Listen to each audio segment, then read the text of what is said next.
Mmm, delicious. and you're just a few. কথায় আছে বড়লোকের দল সুযোগ পেলে গরিবগুলোকে খেয়ে দেয় আর খাওয়া শেষ হলেই সব ভুলে যায়। আজকে পাল্টা খেলা হবে।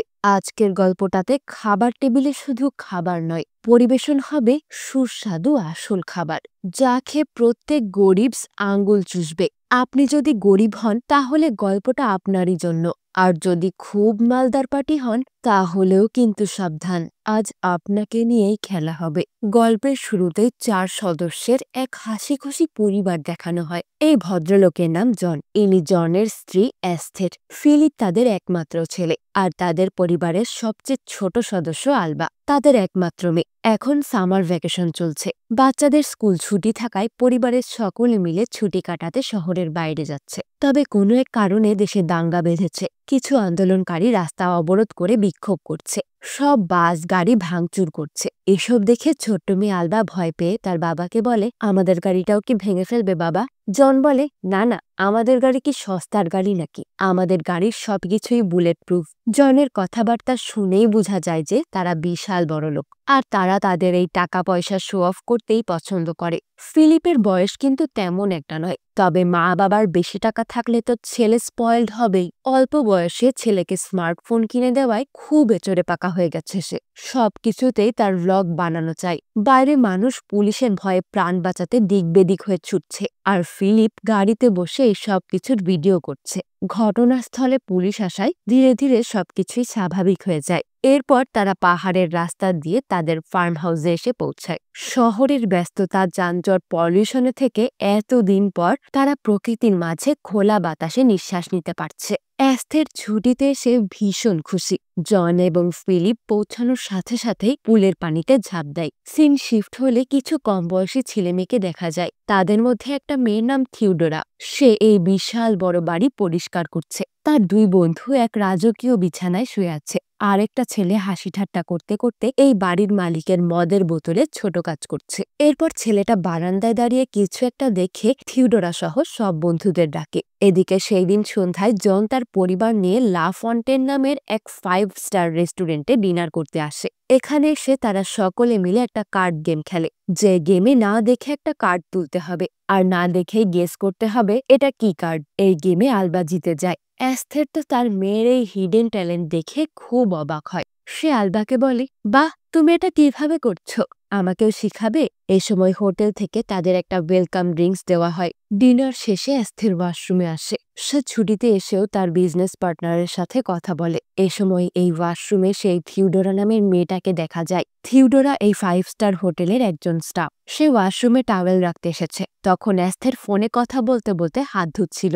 হাত ধোয়া শেষে সে থিওডোরার হাতে থাকা ট্রে থেকে একটা টাওয়েল নেয় আর সেটাতে হাত মুছে। ইউজ করা টাওয়েলটা সে আবারও থিওডোরার হাতে থাকা ট্রের উপর রেখে চলে যায়। এই পুরো কাজটা অ্যাস্থের এমন ভাবে করে যেন সে থিওডোরাকে দেখতেই পারছে না। তার পাশের একটা মানুষের কাছ থেকে সে পরিষ্কার সাজানো গোছানো একটা টাওয়েল নিল। সে তো ভদ্রতার খাতিরেও বলে নিতে পারত, না হয় একটু হাসি মুখেই টাওয়েলটা নিত। তা না, এমন ভাব করলো যেন থিওডোরা মানুষই না। এই বিষয়টা থিওডোরার কাছে ভীষণ খারাপ লাগে যে সে শুধুমাত্র হোটেলের একজন স্টাফ হওয়ায় আর এই মহিলা অনেক পয়সাওয়ালা হওয়ায় তাকে মানুষ হিসেবেই গণ্য করলো না। এত টাকার গরম। এবার বিল নেওয়ার জন্য তাদের টেবিলে আরেকজন ওয়েটার আসে। মেয়েটার নাম অ্যাস্টেলি। সে জনকে নাইট ক্যাপ ড্রিঙ্ক অফার করে। সমাজের এলিট শ্রেণীর মানুষ ঘুমানোর আগে যে ড্রিঙ্ক করে সেটাকেই নাইট ক্যাপ বলে। জন অ্যাস্টেলেকে বলে, আমরা এখানে নাইট স্টে করব না, তাই ড্রিঙ্কের কোনো প্রয়োজন নেই। আলবা পাশ থেকে বলে ওঠে, আমাদের এখানেও একটা বাড়ি আছে। এবার অ্যাস্টেলে জনকে বলে, তাহলে কি ড্রিঙ্ক বাড়ির জন্য পার্সেল করে দিব স্যার?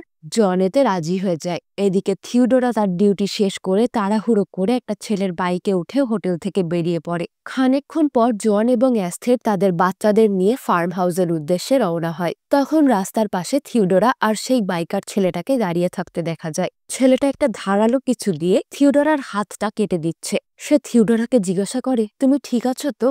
থিওডোরা বলে, মিশনটা সাকসেসফুল করতে তো আমাকে ঠিক থাকতেই হবে। অন্যদিকে জন তার পরিবার নিয়ে বাড়ির দিকেই ফিরছে। রাস্তার দুই পাশে ল্যাভেন্ডার ফুলের বাগান। এখন রাস্তায় তাদের গাড়ি ছাড়া আর তেমন কোনো গাড়িও চলছে না। চারিদিকটাই ফুলের গন্ধে মুমু করছে। জন, এস্থের আর তাদের ছেলেমেয়েরা এই সুন্দর পরিবেশটা এনজয় করতে থাকে। একসময় জন একটু অন্যমনস্ক হয়ে তার প্রিয়তমা এস্থেরের দিকে তাকায়। তখনই তাদের গাড়ির সামনে একটা মানুষ চলে আসে। জন তাকে ধাক্কা দিয়ে কষে ব্রেক করে। রাস্তার পাশে একটা অল্প বয়সী মেয়ে, যদিও সে বেঁচে আছে, তবে কতটা আহত হয়েছে এটা গাড়িতে বসে বোঝা যাচ্ছে না। জন দৌড়ে মেয়েটার কাছে যায়। এই মেয়েটা আর কেউ না, এটা থিওডোরা। জন দেখে মেয়েটার হাত থেকে গল গল করে রক্ত বের হচ্ছে। সে তার হাতে ভালোই আঘাত পেয়েছে। এবার এস্থের গাড়ি থেকে নেমে আসে। জন এস্থেরকে বলে তাকে হসপিটালে নিতে হবে, অনেক ব্লিডিং হচ্ছে। তবে সবচেয়ে অবাক করা বিষয় হলো এস্থের থিওডোরাকে দেখে চিনতেই পারে না, অথচ কিছুক্ষণ আগেই হোটেলে সে থিওডোরার কাছ থেকে টাওয়েল নিয়েছিল। কি খারাপ ব্রেন রে বাবা! আমি আপনি হলে কিন্তু ঠিকই মনে রাখতাম কে কখন কোন সময় কি করেছে, আমরা সেগুলো মনে রাখি। এই জন্যই এস্থের কোটিপতি আর আমি আপনি গরিবস। সে যাই হোক, এস্থের থিওডোরার কাছে তার নাম জানতে চায়। সে থিওডোরার সাথে খুব ভালো ব্যবহার করে। থিওডোরা এস্থেরকে বলে যে সে হসপিটালে যেতে চায়, কিন্তু এস্থের মোটেও চায় না যে থিওডোরাকে হসপিটালে নেওয়া হোক, কারণ এতে তাদেরকে পুলিশি ঝামেলায় পড়া লাগবে। যদিও পুলিশকে ম্যানেজ করা তাদের মতো বড়লোকেদের জন্য কোনো ব্যাপারই না, কিন্তু এস্থেরের মতে তারা এখন ছুটি কাটাতে এসেছে। এখানে তারা কোনো রকম ঝামেলায় পড়তে চায় না। কিন্তু জনের কাছে খারাপ লাগে, তার মধ্যে অপরাধ বোধ কাজ করছে। এস্থের জনকে বলে ভুলে যেও না, আমাদের গাড়িতে নাইট টাইপ ড্রিঙ্ক আছে, আর তুমি অলরেডি ড্রিঙ্ক করেছ। পুলিশি ঝামেলায় পড়ার চেয়ে বরং মেয়েটাকে বাড়িতে নিয়ে যে ব্যান্ডেজ করে ছেড়ে দিব।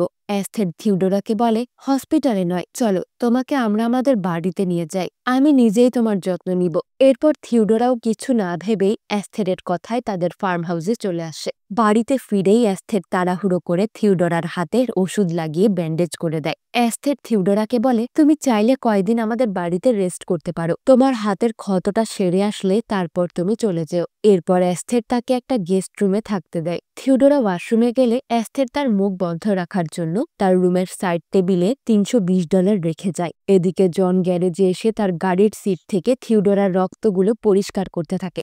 জন এস্থেরকে বলে প্লিজ এই ঘটনা তোমার বাবাকে বলো না, কারণ এই বাড়ির মালিক এস্থেরের বাবা। বোঝা যায় যে জন তার শ্বশুর আব্বাকে খুব ভয় পায়। হয়তো জনের সাথে তার শ্বশুরের সম্পর্ক খুব একটা ভালো না। পরের দিন ভোর হতেই থিওডোরা সুইমিং পুলে ডুব দেয়। এত ভোরে তাদের বাড়ির কেউ উঠেনি। একটু আলো ফুটতেই তাদের ফার্ম হাউসের কেয়ারটেকার পুলের পানিটা পরিষ্কার করতে যে থিওডোরার হাতের ব্যান্ডেজটা পায়। এস্থেরের ঘুম ভাঙলে সে থিওডোরার রুমে যেয়ে সেখানে তাকে পায় না। থিওডোরা চলে গেছে, আর এস্থের গতকাল সাইড টেবিলে যেই টাকাগুলো রেখেছিল সেগুলোও নেই, মানে থিওডোরা সেগুলো নিয়ে চলে গেছে।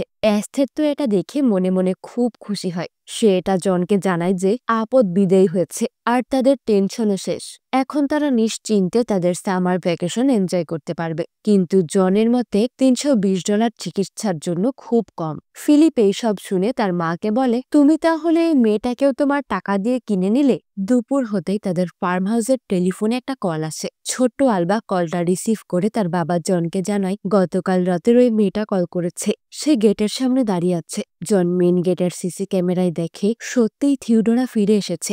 জন তো মেয়েটাকে দেখে একটু ঘাবড়ে যায়। সে ভাবে ভালোই ভালোই তো বিদায় হয়েছিল, আবার কোন মতলবে ফিরে আসলো। তবে জন প্রথমে তাকে না চেনার ভান করে। থিওডোরা জন আর এস্থেরকে বলে আমি সকালে উঠে আপনাদের না বলেই কাজে চলে গেছিলাম, কিন্তু আমার চাকরিটা চলে গেছে, কারণ আমার হাতে এখন আঘাত আছে। এভাবে আমি কাজ করতে পারবো না। গতকাল আপনারা বলেছিলেন আপনাদের এই বাড়িতে কোনো রান্না করার বা ঘর গোছানোর লোক নেই। আপনারা যদি কিছুদিনের জন্য আমাকে কাজটা দিতেন তাহলে আমার খুব উপকার হয়। আপনারা অবশ্য গতকাল আমাকে কিছু টাকা দিয়েছেন, তার জন্য অনেক ধন্যবাদ। কিন্তু জন থিওডোরাকে তাদের বাড়িতে রাখতে চায় না। এদিকে এস্থেরের মনে হয় যে মেয়েটাকে রাখলে সে আরো রিল্যাক্সে ছুটি কাটাতে পারবে, তার কোনো কাজই করতে হবে না। জন থিওডোরাকে বলে তোমাকে আমি এমনিতেই $1600 দিব, কিন্তু তোমার কথা দিতে হবে যে তুমি আর কোনোদিন এই বাড়িমুখো হবে না। দয়া করে আমাকে লোভী মনে করবেন না, আমার টাকা কম থাকতে পারে, কিন্তু আমি অসৎভাবে টাকা নিতে চাই না।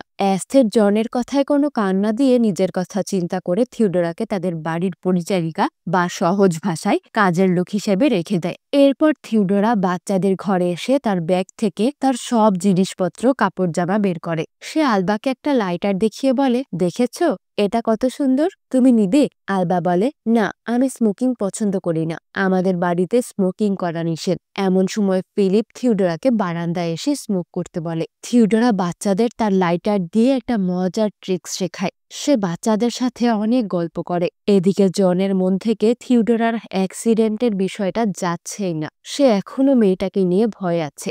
ভালোই তো চলে গেছিল, আবার কেন ফিরে আসলো? কি মতলব নিয়ে আসলো?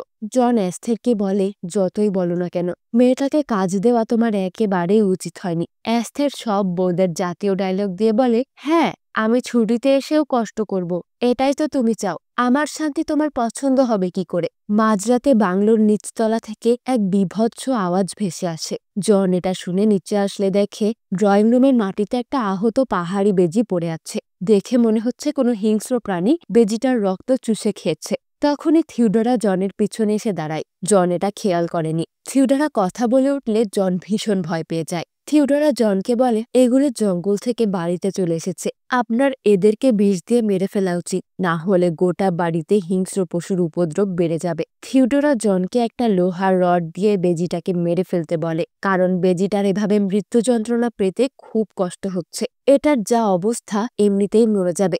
জন তার কথা মতো রড দিয়ে মেরে বেজিটাকে শেষ করে দেয়। কিন্তু জন যখন পিছনে তাকায় তখন সে থিওডোরাকে আর দেখে না। সে নিজের রুমে ঘুমাতে চলে গেছে।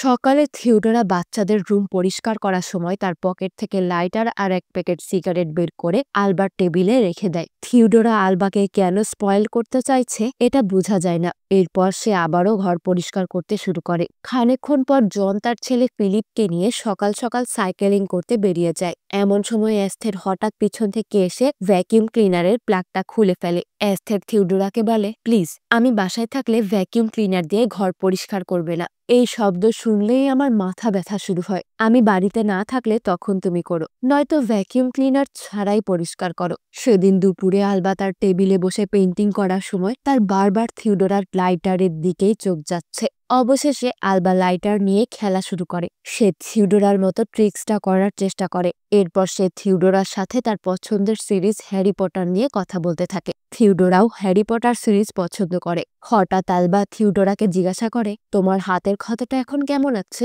থিওডোরা আলবাকে ব্যান্ডেজ ছড়িয়ে ক্ষতটা দেখায়। ক্ষতটা খতখজা হয়ে গেছে, ভিতর থেকে রসালো কিছু বেরিয়ে আসছে। আলবা হাত দিতেই তার হাতে সেগুলো লেগে যায়। আলবা এটাতে ঘৃণা না করে বরং খুব কৌতূহল নিয়ে এটা দেখে। বিকেলে থিওডোরা বাড়ির কিছু দরকারি জিনিসপত্র কিনতে জন এবং ফিলিপের সাথে একটা গ্রোসারি শপে যাচ্ছে। তখনই রাস্তায় থিওডোরার বাকি বন্ধুদের আড্ডা দিতে দেখা যায়। তখন তাদের মধ্যে একজন ফিলিপকে দেখে সিগারেট জ্বালাতে তার কাছে আসে, কিন্তু ফিলিপ বলে তার কাছে লাইটার নেই। আর থিওডোরার এই বান্ধবী এটা খুব ভালোভাবেই জানে, তাই সে এবার থিওডোরার কাছে যায়। থিওডোরা তার লাইটার দিয়ে তার বান্ধবীর সিগারেটটা জ্বালিয়ে দেয়। তখন সে থিওডোরাকে ইশারায় জিজ্ঞাসা করে যে সব প্ল্যান ঠিকঠাক আছে কিনা। এই সময় লক্ষ্য করলে দেখা যায় এস্টেল নামের যে মেয়ে ওয়েটারটা সেদিন হোটেলে জনকে ড্রিঙ্ক অফার করেছিল সেই মেয়েটাও থিওডোরার বান্ধবী। সেদিন ড্রিঙ্ক করার কারণে আর গাড়িতে বোতল থাকায় জন এবং অ্যাস্থের থিওডোরাকে হসপিটালে না নিয়ে বাড়িতে এনেছিল।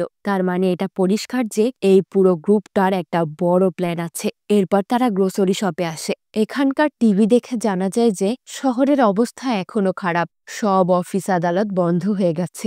শহরের মানুষ সরকারের বিরুদ্ধে বিক্ষোভে ফেটে পড়েছে। তো এরপর জন এক বন্ধুর সাথে দেখা করতে তার বাড়ি যায়। সে তার ছেলে ফিলিপকে ড্রিঙ্ক অফার করে, কিন্তু ফিলিপ ড্রিঙ্ক করতে পছন্দ করে না। তাই থিওডোরা আর ফিলিপ বাইরে বসে থাকে। ওদিকে জন তার বন্ধুদের সঙ্গে মাতাল হয়ে উড়াধুরা নাচতে থাকে। তার নাচ দেখে ফিলিপ এবং থিওডোরা হাসাহাসি করে। এভাবেই ধীরে ধীরে ফিলিপের সাথে থিওডোরার একটা ভালো বন্ডিং তৈরি হয়। ফিলিপ প্রায় সময় তার কাজে হেল্প করে। ফিলিপ যেমনই হোক, সে কিন্তু তার বাবা মায়ের মতো অহংকারী নয়। সে থিওডোরার সাথে কখনোই কোনো খারাপ ব্যবহার করেনি। সে থিওডোরাকে তাদের পরিবারের একজন নতুন সদস্য মনে করে। বাড়িতে ফিরে জন বাড়ির সব কোনায় কোনায় পশু মারার বিষ ছড়িয়ে দেয়। এদিকে থিওডোরা রান্নাঘরে ডিনার তৈরির প্রিপারেশন নিচ্ছে। এ সময় থিওডোরা মাংস কাটতে কাটতে 2-1 পিস কাঁচা মাংস ঢুকিয়ে চিবিয়ে খেয়ে নেয়। কি বিভৎস একটা সিন! এটা এখন বলতে গেলেও আমার গা ঘুলিয়ে উঠছে। থিওডোরা এটা সবার চোখের আড়ালে চুপি চুপি খায়। এরপর আলবা এখানে চলে আসলে সে আলবাকেও মাংস কাটতে শেখায়। সেদিন জন তার বন্ধু আকি এবং তার ওয়াইফ কোরাকে ডিনারের জন্য ইনভাইট করে। আকি জনের অনেক পুরানো বন্ধু। ডিনার করার সময় অ্যাস্থের কোরাকে তাদের ওয়েডিং রিং দেখায়। জনের রিংটাতে অ্যাস্থেরের নাম এবং তাদের বিয়ের তারিখটা খোদাই করে লেখা আছে। তবে আকির ওয়াইফ যখন রিংটা জনকে ফেরত দেয় তখন তারা দুজনে ইশারায় কথা বলে। আসলে জনের হয়তো তার এই বন্ধুর বউয়ের সাথে অন্য কিছুই চলছে। এদিকে বেচারি অ্যাস্থের তার বিয়ের প্রতিটা মুহূর্তের কথা মনে করে রেখেছে। সে এই সব গল্পই বলছে, অথচ সে খেয়ালও করে না যে তার নাকের নিচ থেকেই তার হাজবেন্ড অন্য নারীর সাথে চোখে চোখে রঙ্গলীলা চালাচ্ছে। এরপর সবার খাওয়া দাওয়া শেষে থিওডোরা এক পাশ থেকে সবার খালি প্লেটগুলো পরিষ্কার করতে নিয়ে যাচ্ছে। এমন সময় অ্যাস্থের তার হাতে এতগুলো প্লেট থাকার পরেও এর উপরে আরো একটা বড় বোল বসিয়ে দেয়। অ্যাস্থের একবারও চিন্তা করে না যে এই মেয়েটা একসাথে এতগুলো জিনিস কিভাবে নিবে। মানে সে থিওডোরাকে মানুষ বলেই গণ্য করে না। উল্টে থিওডোরা সব প্লেটগুলো নিয়ে রান্নাঘরে চলে গেলে অ্যাস্থের তার মেহমানদের সামনে তার বাড়ির নতুন কাজের লোক নিয়েও শো অফ শুরু করে যে মেয়েটা অনেক ভালো, আমাদের ব্যবহারের জন্য সে যেচে পড়ে আমাদের বাড়িতে কাজ নিয়েছে, যদিও আমরা তাকে অনেক টাকাই পেমেন্ট করছি। অ্যাস্থের জনের ফ্রেন্ড আকির কাছে জনের রিসার্চ পেপারের কাগজ সম্পর্কে জিজ্ঞাসা করলে জন একটু থতমত খেয়ে যায়। মনে হয় যে সে তার স্ত্রী অ্যাস্থেরের কাছে তার কাজ নিয়ে মিথ্যে বলেছে। আকি এটা জনকে দেখে স্পষ্ট বুঝতে পারে, তাই সেও অ্যাস্থেরকে সত্যিটা জানাতে চায় না। সে অ্যাস্থেরকে বলে, সায়েন্টিস্টদের মধ্যে যে কোনো সমস্যাই হতে পারে, তুমি ব্যবসায়ী মহিলা, এসব বুঝবে না। তবে এই সবকিছুই অ্যাস্থেরের চোখে পড়ে। মেহমান চলে গেলে রাতে অ্যাস্থের জনকে এই ব্যাপারে জিজ্ঞাসা করে। জন বলে, আরে একটা ছোট সমস্যা হয়েছে, আমি ঠিক করে ফেলবো। কিন্তু অ্যাস্থের নাছোড়বান্দা, তার মন বলছে নিশ্চয়ই বড় কিছু হয়েছে, যেটা জন তার কাছ থেকে লুকিয়ে যাচ্ছে। জন এবার অ্যাস্থেরের উপর বিরক্ত হয়ে বলে, তোমাকে এত মাথা ঘামাতে হবে না, তোমাকে বললেও কি তুমি বুঝবে? অ্যাস্থেরের কাছে কথাটা খারাপ লাগে, তবুও সে তেমন কিছুই বলে না। পরের দিন তারা সবাই মিলে স্পিডবোর্ড নিয়ে সমুদ্রে ঘুরতে যায়। সবাই মিলে খুব এনজয় করে। ফিলিপ সবার ছবি তোলে, এমনকি থিওডোরারও। সে থিওডোরাকে অনেক ভালো ভালো পোজ দিতে বলে। এরপর তারা একটা বিচে আসে। সবাই সমুদ্রে নামলেও অ্যাস্থের আর থিওডোরা যায় না। অ্যাস্থের থিওডোরাকে বললে থিওডোরা তার হাতের ক্ষতটা দেখিয়ে বলে, আমি তো যেতে পারবো না, আপনি যাচ্ছেন না কেন? অ্যাস্থের থিওডোরাকে জানায় যে সে পানি খুব ভয় পায়। এমন সময় অ্যাস্থেরের ফোনে জরুরি কল আসে। সে কথা বলতে বলতে বিচের অন্যদিকে হাঁটতে থাকে। তখন দেখা যায় এই বিচে থিওডোরা আর বন্ধুরাও এসেছে। তারা ঠিক অ্যাস্থেরের পিছনেই বসে আছে। কিছুক্ষণ পর অ্যাস্থের বিচে বসে সানবাত নিতে নিতে ঘুমিয়ে পড়ে। থিওডোরা এই ফাঁকে অ্যাস্থেরের ব্যাগের ভেতর থেকে তার ফোনটা বের করে নেয়, কিন্তু এই কাজ করার সময় আলবা তাকে দেখে ফেলে। তবে আলবা তার মাকে কিছুই বলে না। এদিকে নতুন ফোন হারিয়ে যাওয়ায় অ্যাস্থের চিন্তায় পড়ে যায়, কারণ এমনিতেই সে ছুটিতে আছে। শহরের অবস্থাও ভালো না, যে কোনো সময় তার ফোনে জরুরি কল আসতে পারে। থিওডোরা অ্যাস্থেরকে বলে, আমি এখানকার ভালো একটা ফোনের দোকান চিনি, ওখানে অনেক দামি ফোন পাওয়া যায়। তবে অ্যাস্থেরের বিশ্বাস হয় না। সে মনে করে শুধু শহরের নামি দামি জায়গায় ভালো ফোন পাওয়া যায়। ও তারা তো আবার বড়লোক, আইফোন ছাড়া অন্য কোনো ফোন কি তাদের হাতে মানায়? অ্যাস্থের থিওডোরাকে বলে, আইফোনের নতুন মডেল না পেলে তো থিওডোরা তাকে সেই দোকানে নিয়ে গেলে অ্যাস্থের সাথে সাথে একটা ব্র্যান্ড নিউ আইফোন কিনে।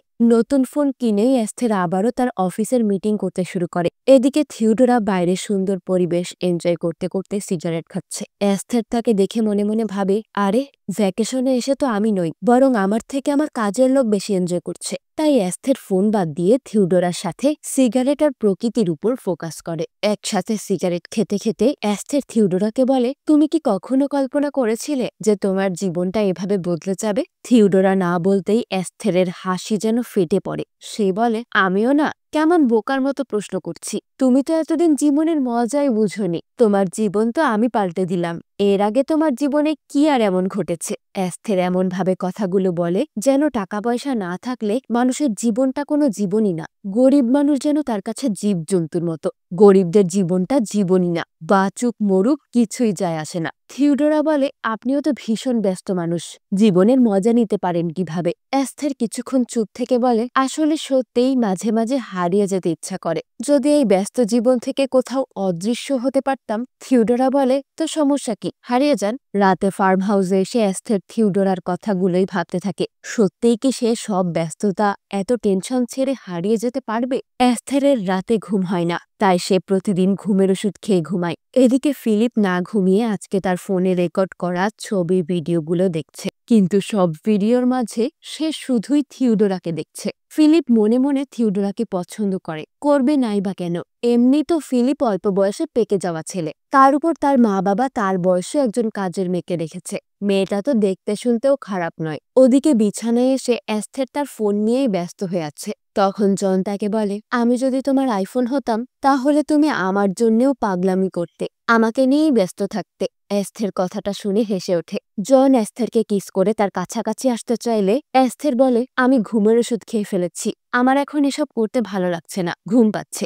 বেচারা জন একটু রোমান্টিক মুডে ছিল, এস্থের তার মুডটাকেই নষ্ট করে দিল।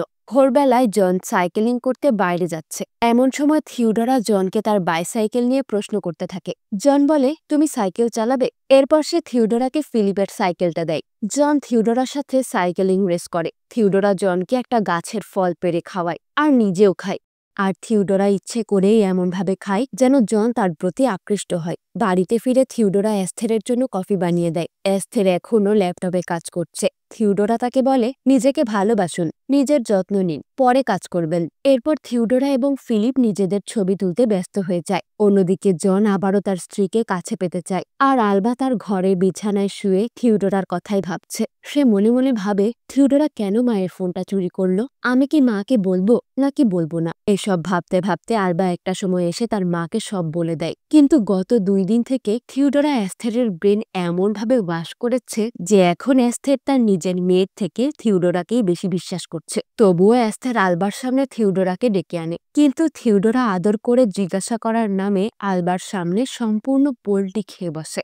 সে বলে, আমি কখন এমনটা করলাম আলবা? আলবা যখন দেখে যে তার মা তাকে নয় বরং তাদের কাজের মেয়েকে বেশি বিশ্বাস করছে, তখন বাচ্চা মেয়েটা কষ্ট পেয়ে ঘরে চলে যায়। আলবা চলে গেলে এস্থের থিওডোরার কাছে ক্ষমা চেয়ে বলে, কিছু মনে করো না, বাচ্চা মানুষ তো সবসময় অ্যাটেনশন নিতে চায়, এজন্যই হয়তো তোমাকে বদনাম করতে চাইছে। এরপর দেখা যায় যে থিওডোরা তার হাতের ক্ষত জায়গায় নখ দিয়ে খোঁচাচ্ছে, যেন ঘাটা শুকিয়ে আসতে আরো টাইম লাগে। এস্থের যখন থিওডোরার হাতে আবারও রক্ত দেখে তখন সে আবারও ড্রেসিং করে দেয়। এই কয়েকদিনে থিওডোরা তার নিজের ব্যবহার দিয়ে এস্থেরের মনে একটা জায়গা করে নিয়েছে, তাই সেভাবে মেয়েটার মনটা ভালো করে দেওয়া যেতে পারে। এস্থের থিওডোরাকে রাতে বাইরে ডিনার করার অফার করে। থিওডোরা রাজি হয়ে যায়। এরপর ডিনারে এসে থিওডোরা এস্থেরকে বলে, আপনাকে একটা গোপন কথা বলতে পারি? কাউকে কিছু বলবেন না তো? আমি আপনার ফোনটা আলবার ওয়ার্ড্রফে দেখেছি, দয়া করে ওকে বকা দিবেন না, ও তো ছোট মানুষ, এখনো ভালো মন্দ বুঝে না।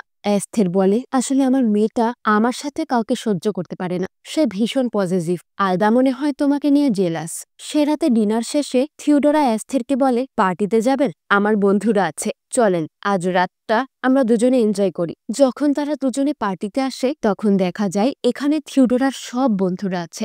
এস্টেলের সাথে অ্যাম্বার নামের আরেকটা মেয়ে আছে, কিন্তু তাদের দুজনকে দেখে মনে হয় তারা দুজনে সমকামী। অ্যাম্বারও এস্থেরের মতো ছুটি কাটাতে এখানে এসেছে। এরপর থিওডোরা তার বন্ধুদের সাথে নাচতে চলে যায়। তখন তাদের আরেক ফ্রেন্ড এস্থেরের কাছে আসে। ছেলেটাকে আগে কোথায় দেখেছেন মনে পড়ে? এটা লুসিয়া, থিওডোরার বয়ফ্রেন্ড। সেই বাইকে করে থিওডোরাকে রাস্তার পাশে এনে তার হাতটা কেটে দিয়েছিল। লুসিয়া এস্থেরকে ড্রিঙ্ক অফার করে। এরপর সে এস্থেরের সাথে নাচতে শুরু করে। এস্থেরেরও লুসিয়াকে পছন্দ হয়। নাচতে নাচতে তারা একে অপরের অনেক কাছাকাছি চলে আসে। এরপর রাত পার হয়ে ভোর হয়ে আসে। সবাই মিলে জনশূন্য একটা বিচে আসে। সবাই পানিতে নেমে গেলেও এস্থের যায় না, কিন্তু লুসিয়া তাকে জোর করতে থাকে। আর সবাই কেমন আনন্দ করতে দেখে লুসিয়ার কথায় পানিতে ভয় পাওয়া এস্থেরও তার জামা কাপড় খুলে সমুদ্রে নামে। তখনই তাদের মধ্যে একজনকে পানির নিচ থেকে কিছু একটা টেনে নিয়ে যায়। তবে এসবে এস্থেরের কোনো খেয়াল নেই, সে তার নতুন বয়ফ্রেন্ড লুসিয়াকে নিয়েই ব্যস্ত। সুইমিং শেষে সবাই বারবিকিউ খায়। এস্থের অবশ্য একটু আগে লুসিয়ার সাথে বাইকে করে ঘুরতে গেছিল। তারা খুব মজা করে বারবিকিউ খাচ্ছে। আমি আগে কখনোই এত মজার বারবিকিউ খাইনি। এস্থের খেয়াল করে এস্টেলের সাথে অ্যাম্বার নামের মেয়েটা নেই। তখন এস্টেল কিছুক্ষণ চুপ করে থেকে বলে সে চলে গেছে, কিন্তু বিচের পাশে অ্যাম্বারের জামা, জুতো, ব্যাগ সব পড়ে আছে। পানিতে ডুবে যাওয়া মেয়েটাই অ্যাম্বার ছিল। আসলে সে পানিতে ডুবে যায়নি। এখন সবাই মিলে অ্যাম্বারের বারবিকিউ খাচ্ছে।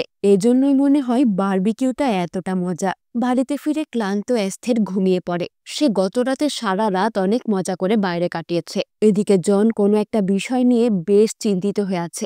জন থিওডোরাকে নিয়ে একটা বারে আসে। সে থিওডোরার কাছে এস্থেরের নামে বদনাম করে যে এস্থের খুবই স্বার্থপর একটা মহিলা। সে নিজে তার ব্যবসা নিয়ে ব্যস্ত থাকে, কখনোই জানতে চায় না আমি কি পরিস্থিতিতে আছি। থিওডোরাও জনের সাথে তাল মিলিয়ে অ্যাস্থেরের বদনাম করে। সে জনকে সিম্প্যাথি দিয়ে জনের কাছাকাছি যাওয়ার চেষ্টা করে। সে রীতিমতো জনের সাথে ফ্লার্ট করছে। এদিকে আলবা তার মাকে আবারও বোঝানোর চেষ্টা করে যে থিওডোরাই অ্যাস্থেরের ফোনটা চুরি করেছে।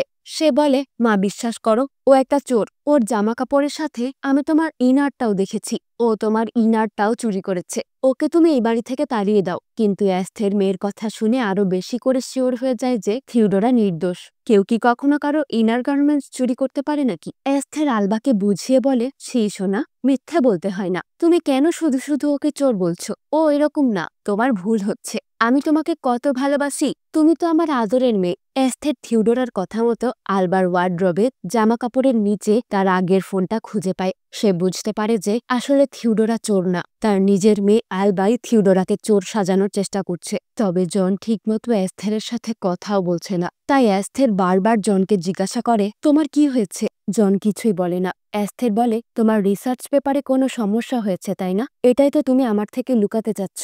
এবার জন অ্যাস্থেরের উপর রাগে ফেটে পড়ে বলে, হ্যাঁ, আমার রিসার্চটা বাতিল করে দেওয়া হয়েছে, অথচ সেখানে কোনো প্রবলেম নেই। তুমি তো খালি টাকা চেনো। রিসার্চ পেপারে সমস্যা হলে আমি লস করব, আমার চাকরি চলে যাবে, এটাই তোমার কাছে ম্যাটার করে। আমি যে তোমার হাজবেন্ড, আমি কতটা ফ্রাস্ট্রেটেড থাকি এসব নিয়ে তোমার কোনো চিন্তা নেই। আমাকে ভালো রাখাটা তোমার কাছে কোনো বিষয় না।